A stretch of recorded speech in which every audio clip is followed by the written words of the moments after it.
It was a warm September afternoon in East Harlem, and 13-year-old Paola Ilera was walking home from school. She was a bright, ambitious girl, full of energy, with dreams of one day becoming a doctor.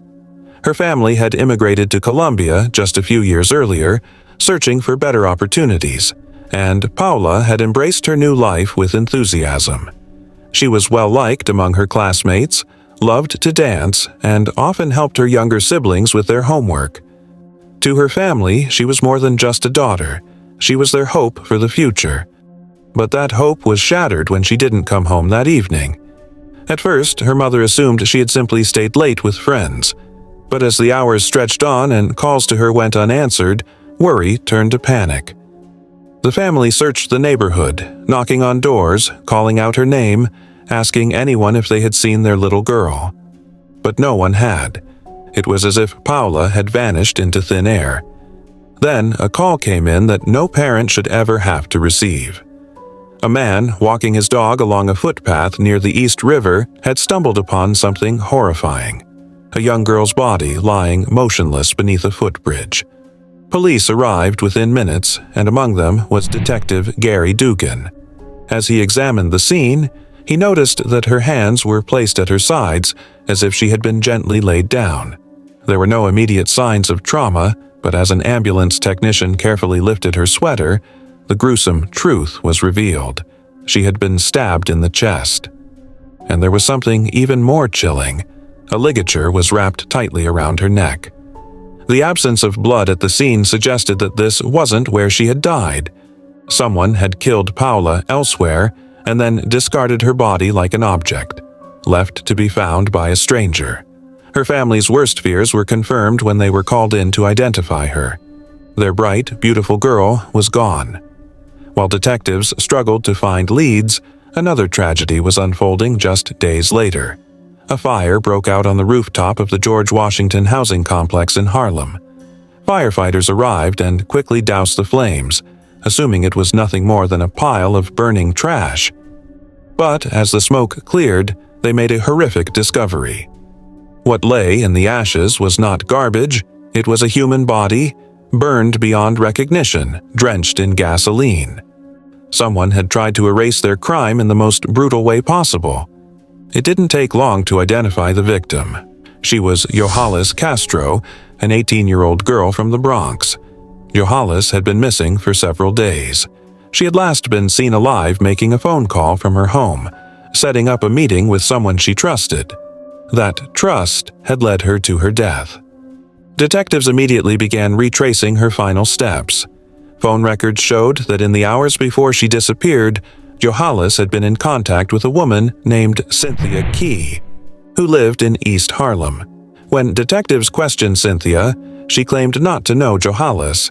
However, she did mention that her son, Aaron Malik Key, might have some connection to her.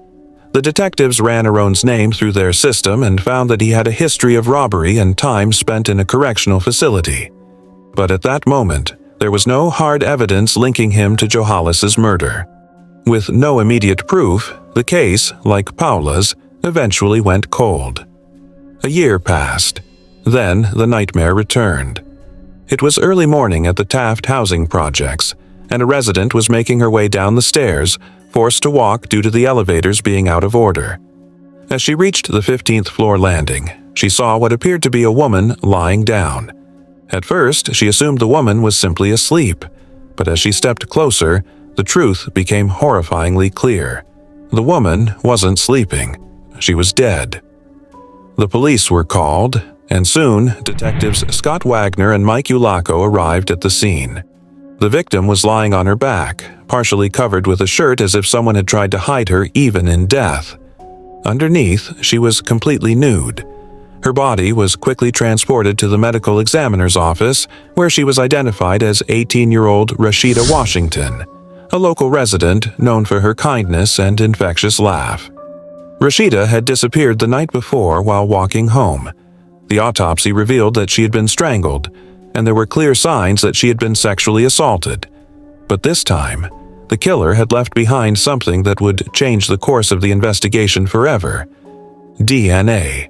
Detectives now had the biological fingerprint of a murderer, but without a suspect, it was just a clue waiting to be matched. Months passed, and the case lingered. Then, in a breakthrough moment, forensic scientist Karen Dooling ran Rashida Washington's DNA sample against the city's crime database. The results were shocking. The same DNA had been collected from another case, an unsolved rape identified only as Rape Victim 1. That single match cracked the case wide open. With this discovery, investigators began linking Rashida Washington's murderer to a series of brutal rapes in East Harlem. Each victim described a terrifyingly similar pattern: forced into secluded areas, blindfolded, gagged with their own clothing, and subjected to horrifying sexual assaults. Word spread through the community. Witnesses came forward, and one name kept coming up: Ace. Ace was a street nickname, but when detectives dug deeper, they uncovered who it belonged to: Aaron Key. The same Aaron Key who had been connected to Johannes Castro's final phone call. The same Aaron Key whose mother had spoken to detectives and dismissed any involvement. Now, they had their prime suspect, but they needed proof. Investigators arrested Key on a petty larceny charge, hoping to keep him in custody while they built their case. In his holding cell, detectives cleverly collected 5 styrofoam cups that he had used and sent them for DNA testing. The results were definitive. Key's DNA was a perfect match to the semen collected from Rashida Washington and the rape victims. Then came the final blow. A single pubic hair found on Paola Ilera's body was sent for mitochondrial DNA testing. It was a match to Aaron Key. After years of evading justice, his killing spree had finally come to an end. On the day of his arrest, Key showed no fear, no remorse. As detectives presented the mountain of evidence against him, he simply smirked. When asked about his victims, he responded with chilling indifference. The trial was one of the most closely watched in New York. The families of the victims packed the courtroom, many clutching photographs of the daughters they had lost. Some wept quietly, others sat in silence, their grief too deep for words. The prosecution laid out the gruesome details of Key's crimes, painting a picture of a sadistic predator who had stalked and terrorized women for years. In the end, the jury delivered the only possible verdict: guilty. Aaron Key was sentenced to life in prison without the possibility of parole for the murder of Rashida Washington. He was given additional 25 to life sentences for the murders of Johannes Castro and Paola Ilera. On top of that, he received 475 years for the rapes. He was sent to Attica Correctional Facility, a maximum security prison known for housing some of the most dangerous criminals in the state. For the victims' families, there was no true solace. Nothing could bring back their daughters. But there was justice. They could finally rest knowing that the man who had brought them so much pain would never hurt another soul again. When asked about his crimes, Key never showed remorse. But for the families, his lack of emotion didn't matter. What mattered was that he was gone, locked away forever. Paola, Johannes, and Rashida were not just victims. They were daughters, sisters, friends, and because of DNA and the determination of investigators who refused to let their cases go cold, their killer was finally behind bars. Forever. The case of Aaron Key is a chilling reminder that monsters don't always lurk in the shadows. Sometimes they live among us, hiding in plain sight. For years, he terrorized East Harlem, preying on young women with no regard for the lives he destroyed. But in the end, he couldn't outrun justice. Through the relentless work of detectives, forensic scientists, and the courage of victims who came forward, Key was finally unmasked, his reign of terror brought to an end. For the families of Paola Ilera, Johannes Castro, and Rashida Washington, the pain of their loss will never fade. No prison sentence, no court ruling can bring back their daughters. But their fight for justice ensured that Key would never harm another innocent life again. This case is also a testament to the power of forensic science. DNA evidence, which had once been an emerging tool, became the key to solving a series of crimes that might have otherwise gone unanswered. It serves as a stark warning to criminals. No matter how long they evade capture, the truth will eventually come to light. If there's one lesson to be learned, it's that justice prevails when people refuse to give up. Investigators could have let these cases grow cold, but they didn't. Families could have been silenced by grief, but they fought back. Communities could have ignored the signs, but they spoke up. And because of their efforts, a serial predator was stopped. If you suspect something, say something. If you have information, share it. If you or someone you know has been a victim, seek help. Because no matter how much time passes, no matter how hopeless a case may seem, justice is always within reach. It was a quiet afternoon in Arlington, Texas. A typical Tuesday in 1996. The sky was clear, the streets calm, and life moved at an unhurried pace. The Peartree apartment complex stood among the suburban landscape, a seemingly ordinary place where people came home to relax after long work days. But inside one of those apartments, a horrific crime was about to unfold, shattering the peace of this small community. Christine Vu was just 25 years old. A bright, dedicated school teacher, she had always known she wanted to work with children. Her passion for education was evident in the way she taught, patient, kind, always looking for creative ways to engage her students. Christine was more than just a teacher. She was an inspiration to those around her. She had a steady boyfriend, a close-knit group of friends, and a family who adored her. To the people who knew her, she was full of life, ambition, and warmth. That evening, her boyfriend tried calling her, but there was no answer. At first, he assumed she was busy. Maybe she had stepped out or fallen asleep, but as the hours passed, concern set in. Something didn't feel right. He decided to drive over to her apartment, hoping to ease his worries. But when he arrived and knocked on the door, there was no response. The uneasy feeling in his stomach only grew stronger. The police were soon called, and when officers entered Christine's apartment, they were met with a chilling scene. In the bathroom, submerged in the bathtub, lay Christine's lifeless body. Her hands and feet were bound with duct tape.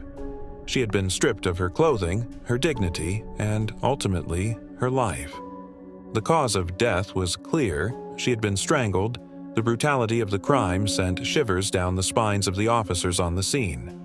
Detective Ed Featherston, a seasoned investigator with the Arlington Police Department, took the lead on the case. Right away, something about the crime scene felt disturbingly meticulous. There were no signs of forced entry, no immediate indication of a struggle beyond the bathroom. Then, a critical clue emerged. Fingerprints were found on the interior deadbolt lock, which could only be engaged from inside the apartment. This meant that whoever had murdered Christine had locked the door before leaving, ensuring no one would discover the crime too soon. The fingerprints were sent for analysis, but there was no immediate match. Christine's killer had no criminal record, no documented presence in any law enforcement database. He was a ghost. Without any solid leads, the case gradually went cold. Christine's family was left devastated. They had lost a daughter, a sister, a friend. Her students, many too young to fully understand what had happened, felt the void left by her absence. The town mourned her, but the grief was mixed with fear. A murderer was out there, and no one knew who he was. For months, the case remained stagnant. But just when the town of Arlington was beginning to move forward, tragedy struck again. It was Christmas Eve, a time for families to come together, to celebrate, to share laughter and love. Brenda Norwood and her family were in the kitchen, preparing for the evening's festivities when the phone rang. On the other end was her niece, sounding worried. "I haven't been able to get in touch with Wendy." Wendy Prescott, just 22 years old, had been expected at the family gathering. She wasn't the type to disappear without a word. As the night dragged on and there was still no sign of her, Brenda and her husband knew something was wrong. They decided to check on her, making the short drive to her apartment. The Pear Tree apartment complex was eerily quiet when they arrived. They climbed the stairs, their concern growing with each step. Brenda knocked on the door. No answer. A cold dread settled in her chest. When the door was pushed open, the apartment appeared normal at first. Nothing seemed out of place. But then, in the bathroom, their worst fears were realized. Wendy Prescott was dead. Naked, face down in the bathtub, bound in the same cruel manner as Christine Vu. The horror of the moment was indescribable. Her body was eerily still, her hands clenched into fists as if she had fought against the inevitable. Brenda gasped in disbelief, her mind refusing to accept what her eyes were seeing. When Detective Tommy Lenoir arrived at the scene, a terrible sense of déjà vu washed over him. Everything was the same. The layout of the apartment, the positioning of the furniture, even the floral wallpaper in the bathroom. It was as if time had rewound and replayed the nightmare, and that's when he knew they were dealing with a serial killer. The similarities between the two murders were chilling. The way both women were restrained, the use of duct tape, the water in the bathtub, the method of strangulation. This wasn't the work of a random attacker. This was someone who planned, who controlled every aspect of his crime. And he was still out there. But this time, he had left behind more evidence. Investigators found a fingerprint pressed into the dust of Wendy Prescott's TV stand. It was clear, almost perfect. They also recovered semen from the crime scene, two critical pieces of evidence. But neither could immediately reveal the identity of the killer. Over 200 suspects were questioned, their fingerprints analyzed, their alibis checked. One by one, they were ruled out. The case stretched on for years with no arrests. The families of Christine and Wendy lived in agony, unable to move on, unable to find peace. And then, science changed everything. A revolutionary new fingerprint analysis system, known as IAFIS, was developed by the FBI. Unlike older systems, this one could rotate a fingerprint 360 degrees, detecting unique identifiers that had previously been missed. Investigators decided to run the dust print from Wendy Prescott's apartment through the system. 2 weeks later, they had a match: Dale Devon Chionette. For Detective Lenoir, the moment was surreal. He had stared at that fingerprint for years. Now, it had a name attached to it. Chionette had once lived in the Pear Tree apartments, but at the time of the murders, he had no criminal record. That changed in 1999 when he was arrested for burglary. His fingerprints had been entered into the system, and now they had come back to haunt him. Investigators pulled out the latent fingerprint from Christine Vu's apartment. They compared it to Chionette. A match. Not only had he been in Wendy Prescott's apartment, he had been in Christine Vu's as well. The walls were closing in.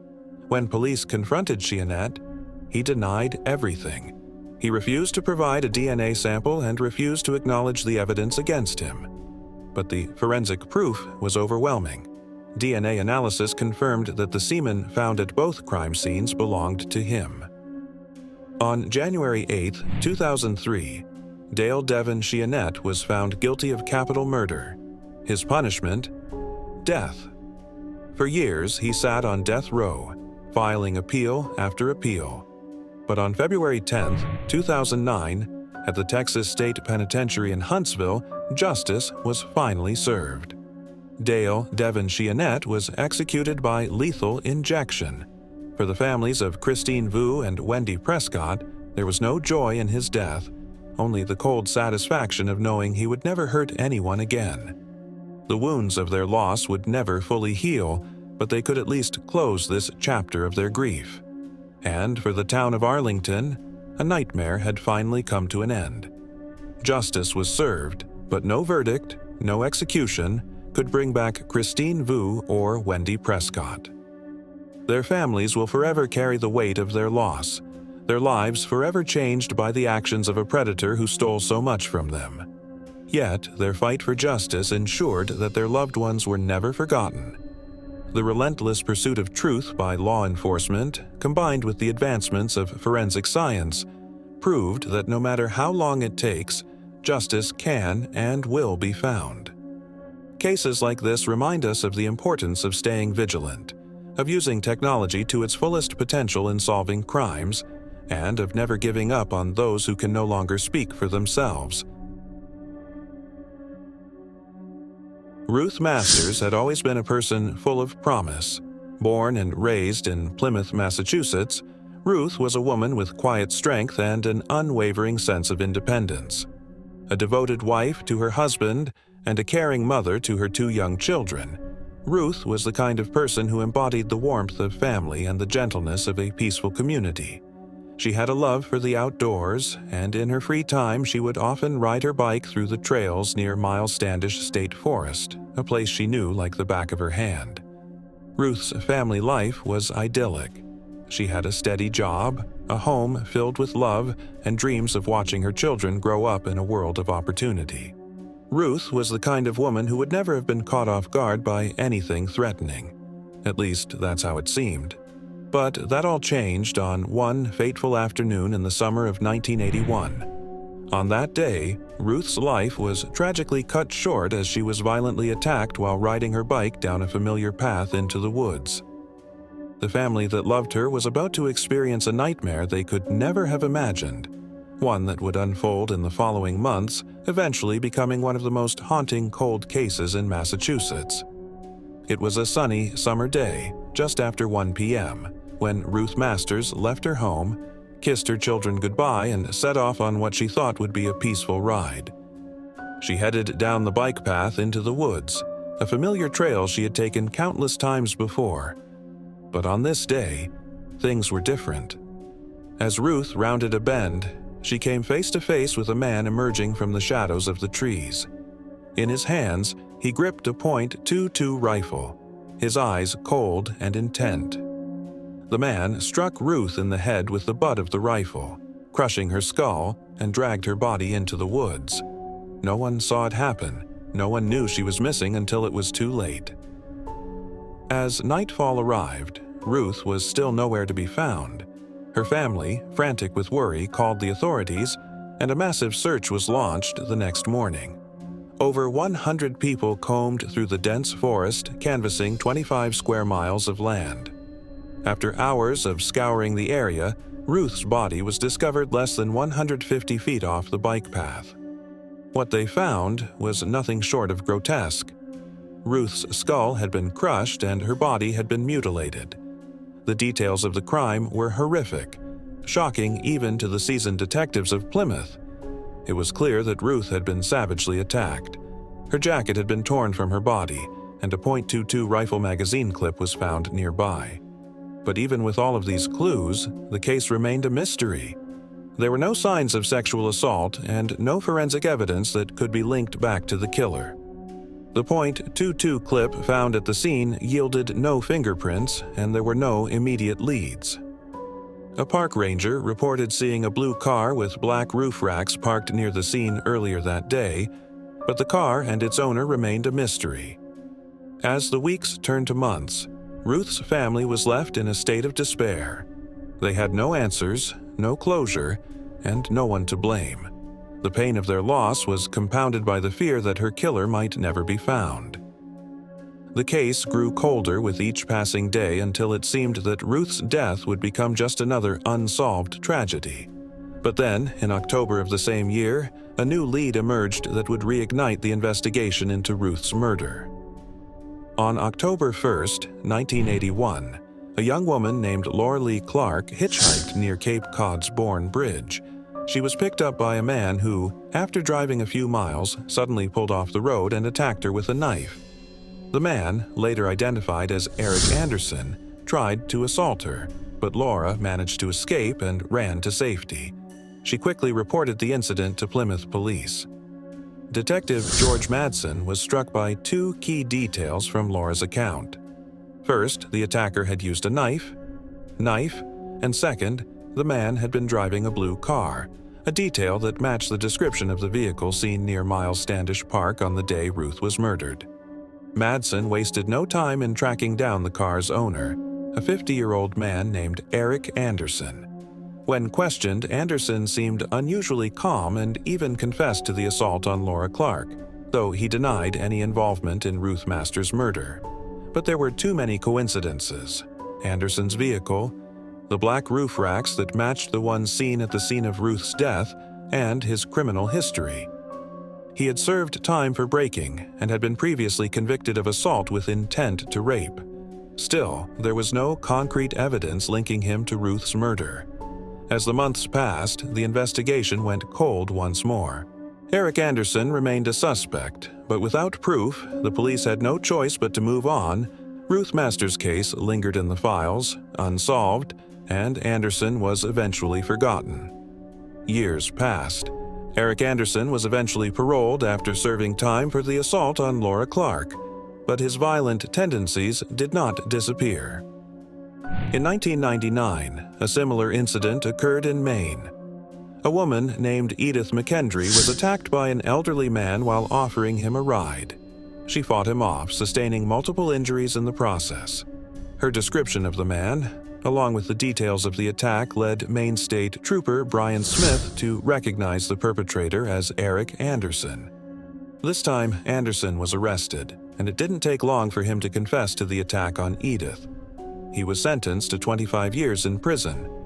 But even though Anderson was behind bars once more, the question remained: could he be the one who had murdered Ruth Masters nearly 2 decades earlier?